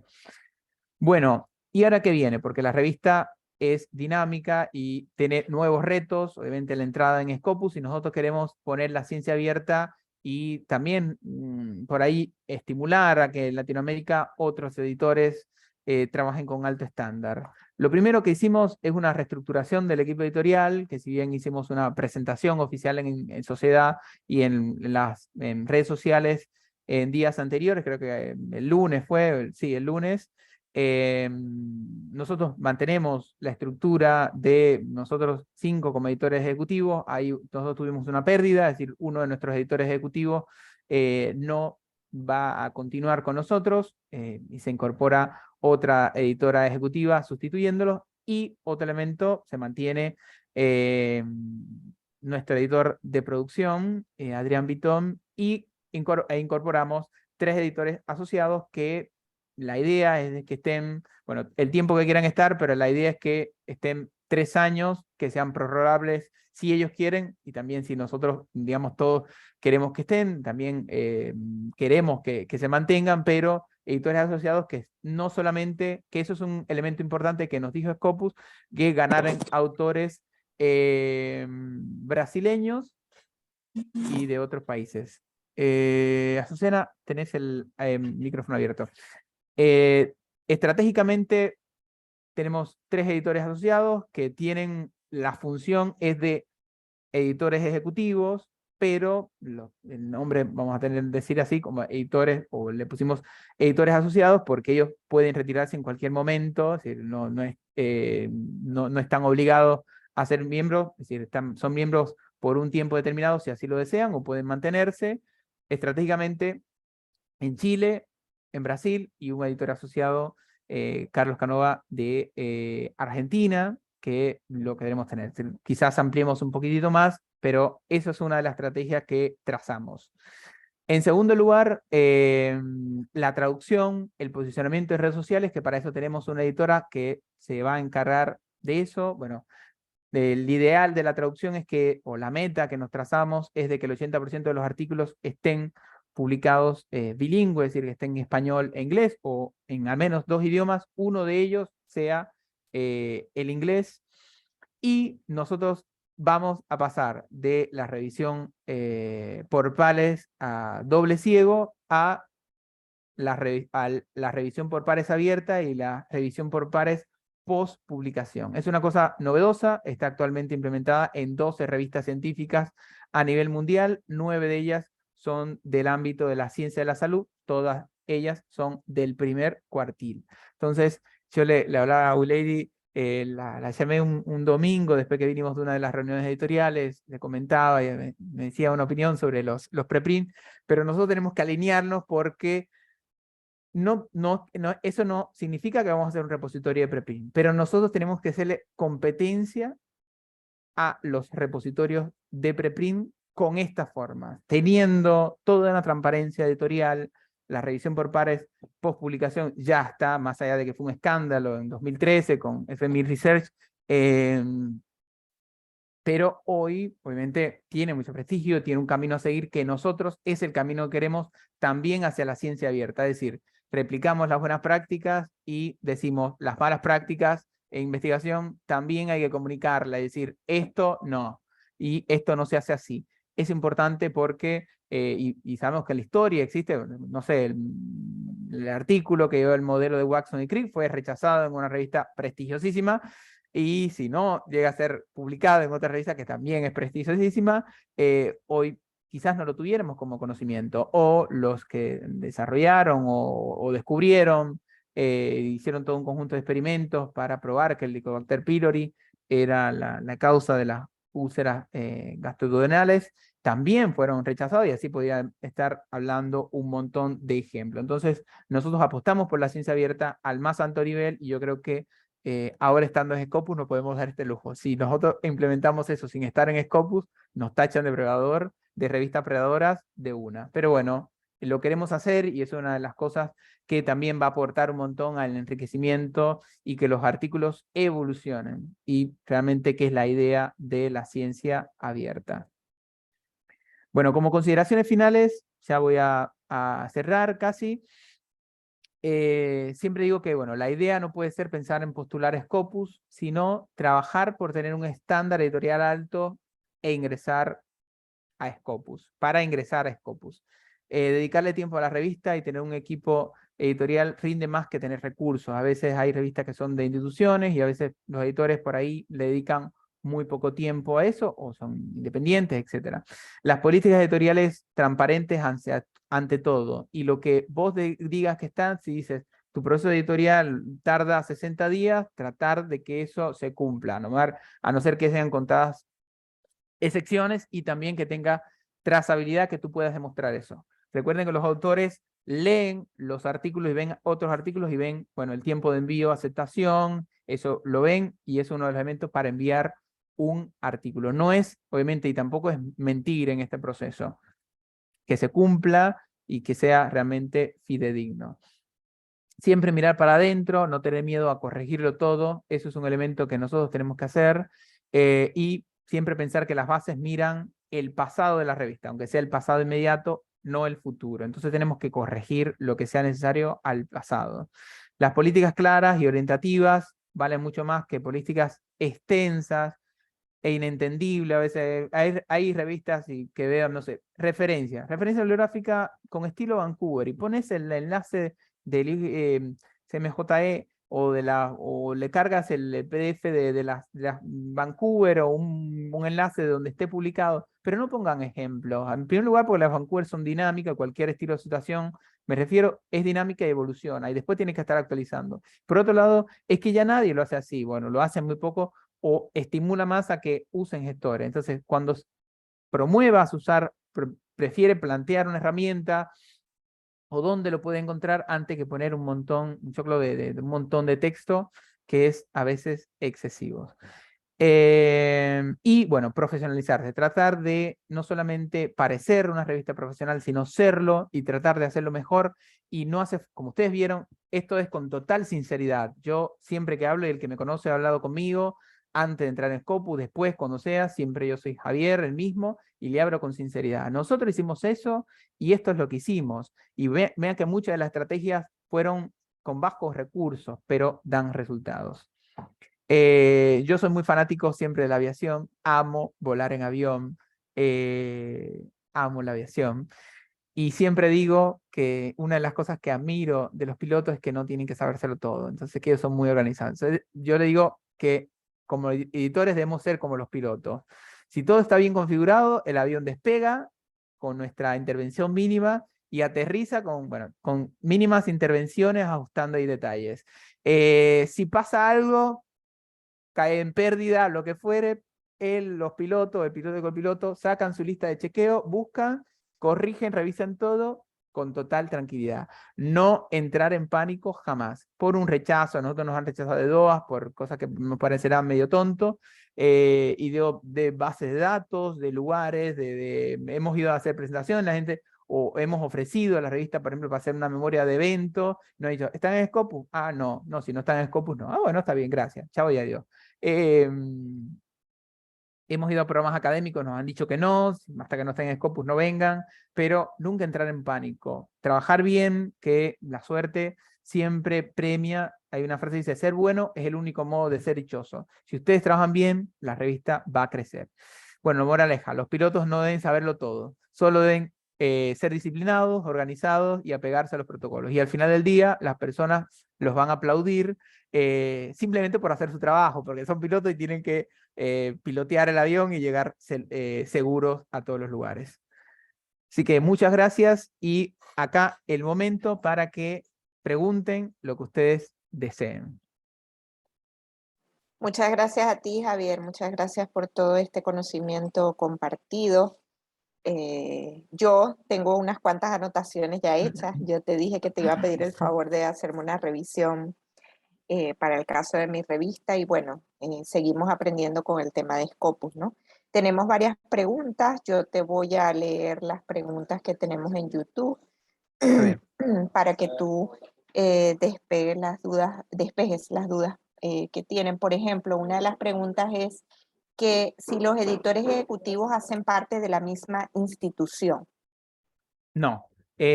Nosotros tratamos que los editores ejecutivos tuvieran diversidad también institucional. Eso es a ver, nosotros, la revista nosotros está asociada, valga la redundancia, está respaldada por una asociación y no por una universidad. Si bien todos nuestros editores ejecutivos somos docentes y profesores universitarios y tenemos la afiliación principal desde el punto de vista institucional. Pero nosotros también tratamos de que hubiese diversidad. ¿Por qué?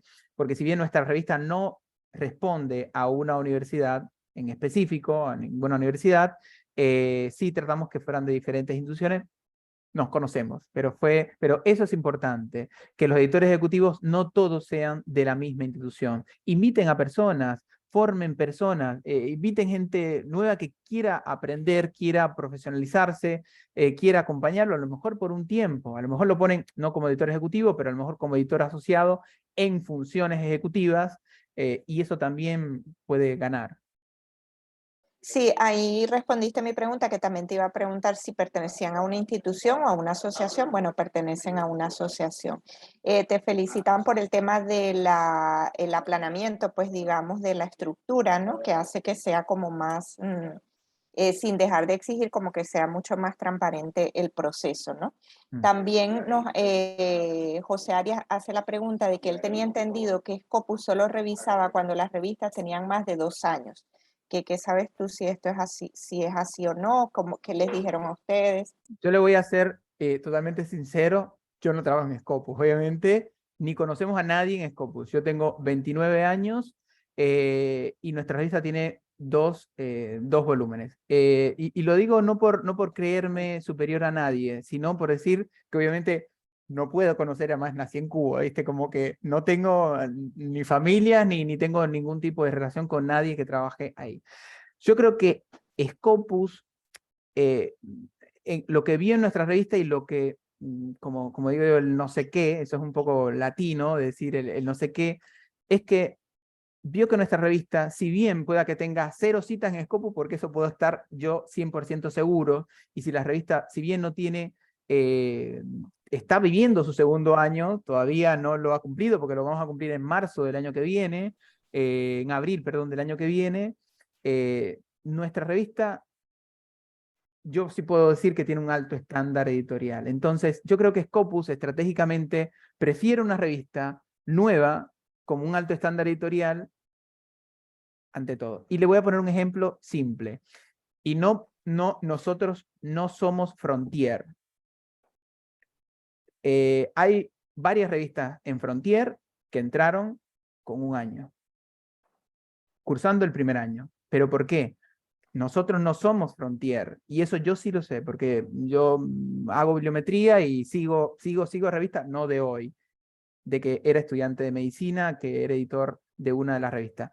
Entonces, ¿por qué las revistas nuevas de Lancet, o las nuevas de Nature, o las de Frontier, o las de la BMC, entran cursando su primer año o su segundo año? Sé que es un criterio, pero porque tiene un alto estándar, y tiene un alto potencial, obviamente, como revista científica académica.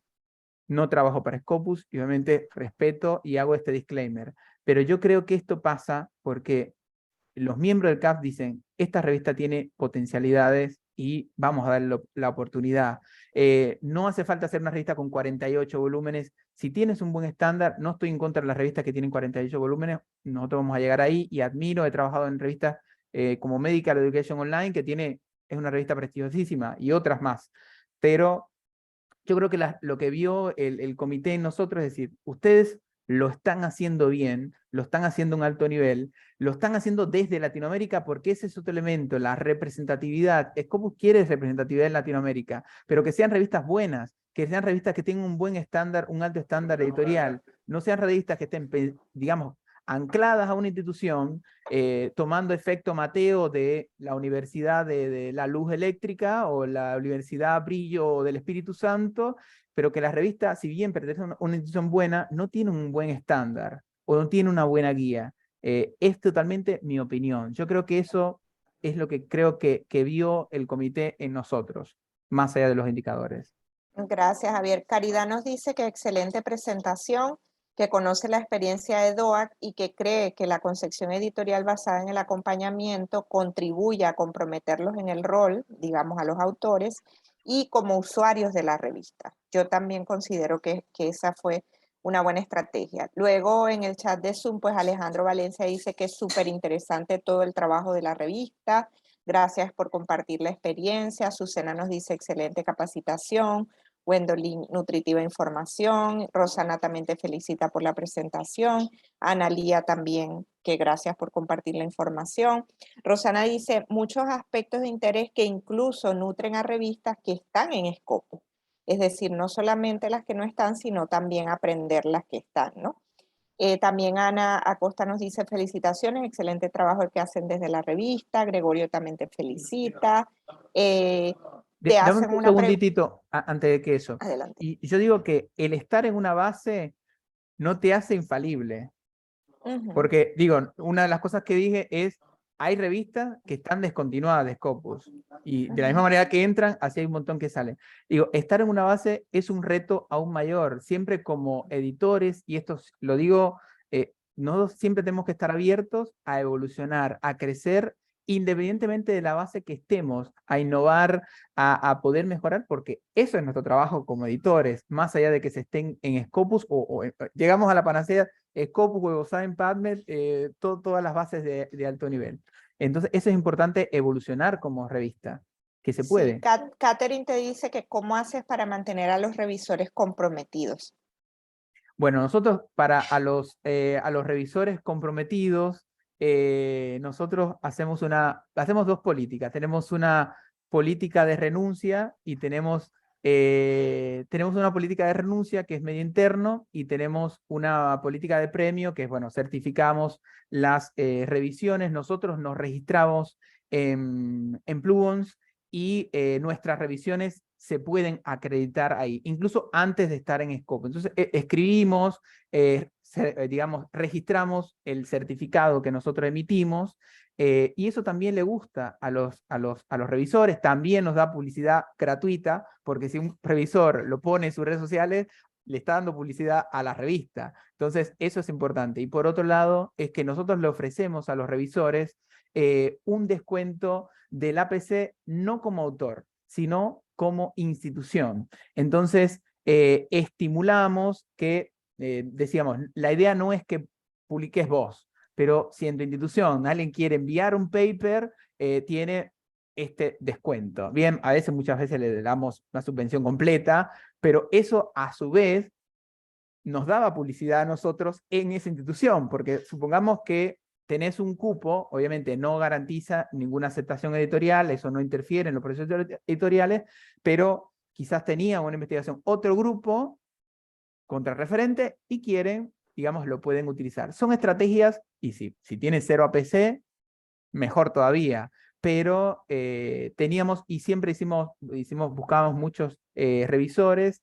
Tuvimos primero, cuando inició la revista, todos los miembros del equipo editorial, obviamente del equipo, no el equipo, digamos que el comité editorial, participaban como revisores, porque teníamos una diversificación bastante grande, y muchos participaron como revisores. Después crecimos, y también digamos, sugerencias que cada uno de nosotros hicimos el llamado para que se sumaran. De hecho, estamos haciendo llamado continuo a sumarse como revisores, porque eso es un elemento bastante limitante con las revistas. Nota de revisores también atrasa o enlentece el proceso de revisión por pares, y nosotros teníamos o tenemos un proceso de revisión idealmente en 30 días. Entonces, para eso teníamos más compromiso de que teníamos que tener bien fidelizado a los revisores. Pero hasta ahora lo hemos podido tener todo bien. Gracias, Javier. Te dice también José Arias que si ofreces asesoría para la indexación de revistas. A ver, sí, en LinkedIn me pueden buscar con Javier González Argote y podemos... Bueno, yo también estoy en esa lista, Javier. A ver, yo voy a poner mi Recuerda que yo estoy primero. Claro, no tengo problema que vos sabés que estás ahí con los primeros, no tenga problemas. A ver, yo desde ahí mi celular me pueden escribir por WhatsApp, sí puedo dar asesorías, no tengo problema. Yo siempre digo que a mí me gusta compartir mis experiencias, y yo siempre soy de los que digo que la ciencia es compartir y hay que compartir las mejores experiencias. No porque la mía sea la mejor, a mí me funcionó. Sí. No quiero que nadie replique exactamente como un calcado de mi experiencia, que se ajuste, que se contextualice. Todas las revistas en las áreas del conocimiento tienen dinámicas diferentes, pero hay una matriz común y uno tiene que buscar ver lo que ha funcionado y ajustarlo a su realidad, no ponerse una camisa de fuerza. Sí. Siguiente pregunta. Bueno, Javier, para cerrar, que si puedes hablar un poco de Crossmark. Bueno, Crossmark es una tarea, a ver, Crossmark es un estándar editorial muy alto, que de verdad lleva muchos recursos en tiempo. La política de Crossmark es precisamente la evolución que puede tener, los cambios que pueden tener un artículo. Es decir, desde que fue aceptado, después que se fue publicado, si ha tenido algunas correcciones, o incluso si fue rechazado, perdón, retractado, etc. Crossmark tiene, digamos que tiene un sitio o tiene un sitio propio dentro de Crossref, si eres miembro de Crossref, donde se llenan, puede ser en el momento que se suben los metadatos, o puede ser después, porque realmente es dinámico y se van actualizando si tienen los artículos nuevas versiones, correcciones, y lo que tiene es que la política de Crossmark lo que permite es ver la evolución de cambios que tiene un artículo. Por ejemplo, un artículo puede ser publicado en una versión Head of Print o sin asignarle número y después se asigna a los 2 años. Así pasa, no sé, en educación médica, en un montón de revistas que se aceptan, se maquetan y después se cambia. Entonces tú lo que puedes ver es la evolución de las versiones. En revisión por pares, post publicación, los artículos tienen varias versiones, después que son aceptados, rechazados, con los cambios, y esto es muy positivo. Lo malo de Crossmark es que lleva mucho tiempo de cargar manualmente todos esos metadatos. Lo positivo de Crossmark y lo que nosotros hemos hecho estratégicamente es lo siguiente, porque para Crossmark se hace como un enlace propio con que tiene el DOI, pero tiene otras cosas que permite ver la política de Crossmark. Nosotros, ¿qué es lo que hemos hecho? Lo tenemos incorporado como un logo, tenemos el enlace correspondiente y lo vamos, por una cuestión de que no tenemos tanto tiempo, lo vamos actualizando de forma diferida, pero ya lo tenemos dentro. Entonces, tenemos un porcentaje bajo porque vamos lento, porque también llevamos otras cosas y también tenemos una vida, pero lo podemos hacer. Lo bueno de Crossmark es que vos podés actualizarlo en cualquier momento. Si ya lo tenés incorporado el enlace o el logo, el enlace, lo que fuere, en el PDF, que no es obligatorio, puede estar en el OJS también, uno lo puede actualizar en cualquier momento. Uno puede adherir a esas políticas y hacerlo cuando considera. Hay una página que es de miembros de Crossref que te dice las citas, el porcentaje de artículos con citas que están indexadas en Crossref, de porcentaje de resúmenes, de ORCID de los autores, de las licencias, de Crossmark, del porciento de copia exacta, que eso también te da una referencia de, bueno, cómo vas en el serio de la copia exacta. Sí, Sabemos que eso se llama Participation Report. bueno, ese report que a ti te sirve también para ver eso. Nuestra revista también adhirió a 2 políticas que son relativamente nuevas, que se están consolidando y han tomado bastante fuerza, que son la política de citas abiertas y resúmenes abiertos. Si bien nuestra revista es de por sí de acceso abierto, pero además lo depositamos y lo depositamos con calidad, porque eso permite la recirculación, sobre todo de todos los metadatos, y que el futuro es que las grandes bases de datos vayan a Crossref y no vayan a tu sitio. Entonces, ahí tenemos que cuidar la calidad de los metadatos. Sí, gracias. Bueno, Javier, agradecerte pues por esta presentación. Ya sabes que te voy a seguir molestando. No es Y molestia. cierra Yeleni señalando que gracias por compartir. El trabajo editorial es un reto y agradecemos el tema y el tiempo. Entonces, bueno, no sé si Rosana tendrá algún comentario adicional. De resto, bueno, agradecerte desde la red esta participación. Y bueno, ya sabes que pronto te estoy molestando y nada. Como siempre, pues gracias, como dicen todos, por el tiempo y sobre todo por el conocimiento. Como dices tú, pues son experiencias que compartes como propias, aunque no digas que sean las definitivas o que sean las únicas, ¿no? Pero por lo menos nos pueden dar luces para seguir avanzando en el desarrollo de las revistas. Rosana, no sé si quieres agregar algo. No, Javier, de verdad un placer y agradecerte el espacio y el tiempo que te tomaste para preparar esta presentación. Nosotros somos Revista Scopus y todavía de allí sacando muchos tips, ¿no? Porque estamos sujetos a esos procesos de evaluación. Me encanta mucho la frescura con que cuentas todo, ¿no? Y tener 29 años, comparamos con edades de otros editores, está esa novedad, esa innovación, esos procesos de benchmarking, de revisión que hicieron, de verdad que llaman mucho la atención. Y yo creo que es una puerta, ¿no? O un punto de partida para quienes quieren escalar en estos procesos y más desde la celeridad que has tenido, ¿no? Y de verdad que yo felicito al equipo editorial porque sabemos que es un trabajo que exige mucho tiempo, mucha dedicación y es para quien les gusta, ¿no? Yo hago Edit, nosotros allí tenemos ideas desde WeEditor, después te invitaremos para compartirlas y, bueno, replicar experiencias como estas que han sido bastante exitosas y de igual forma apoyarnos, ¿no? Como red apoyarnos en todos los procesos editoriales, en, como tú dices, en ese tráfico de citas que es bastante importante para mantenernos, ¿no? Siempre desde las mejores prácticas, por supuesto. Entonces, de verdad, felicitarte por todo eso y como dice Willy, te estaremos molestando por No hay allí. problema. Un gusto y gracias de verdad a ustedes por la invitación y por escucharme, porque yo soy muy locuaz. Yo dije, no quiero caer digamos que hice un disclaimer porque yo soy muy abierto en el sentido de ser muy transparente. A veces digo cosas medio fuertes, pero digo, tengo que decirle así, no puedo ponerme en la posición del editor de eso, por eso no me puse una camisa, quiero que vean al editor que tiene una remera y que se pone a trabajar a las 11 de la noche, y quiero que vean esa experiencia, no quiero que vean en un pedestal de alguien que llegó y viene ahora a decirle, chicos, hay que hacer esto, y vamos, no.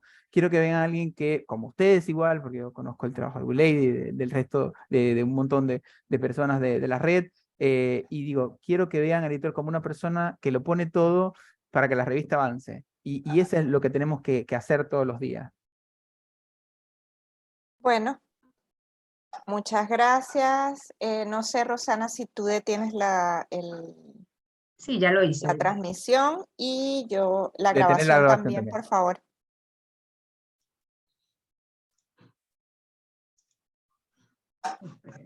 A ver, ¿ya? Ya, bueno, allí te di los permisos